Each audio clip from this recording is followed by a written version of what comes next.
In this video, I will be showing you how to make a DCS boundary in the fanuc robot. First thing you want to do is navigate to the DCS menu, which you go to this setting right here. And then once you do that, you want to go to Cartesian position check. Once you get to this screen, you will see 32 different boundaries you can set up. And then the one I have chosen to do is this wall one, which is preset already. And then you type in your title, which is the wall right there. And then you're going to want to go to lines out. And then what the difference of those is, lines out is you keep the robot out of that. Lines in is you keep the robot in that boundary. And then once you do that, you want to do your lines. You want to set that to 4. So you're only using 4 points in the map. And then I already know my positions for the wall. So all you're going to do is type all those in now.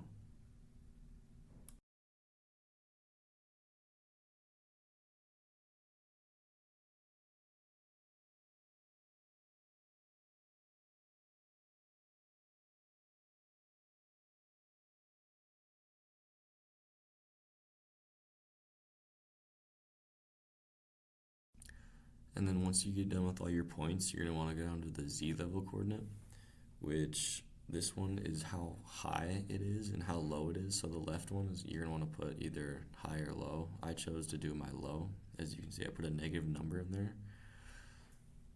And then the second one is how high it's going to go, and then that represents a wall in physical space.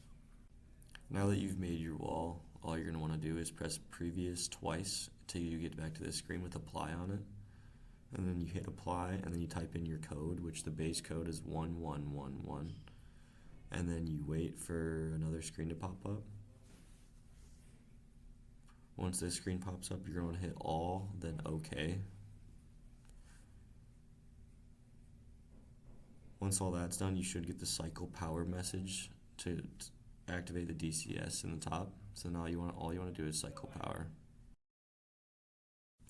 Now that you cycled power, you just want to navigate back to your 4D menu display. Then you're going to want to go to the DCS display. Now you can see that your wall is green. And now if I move the robot into that zone, it should fault out the robot and stop it before it hits the wall.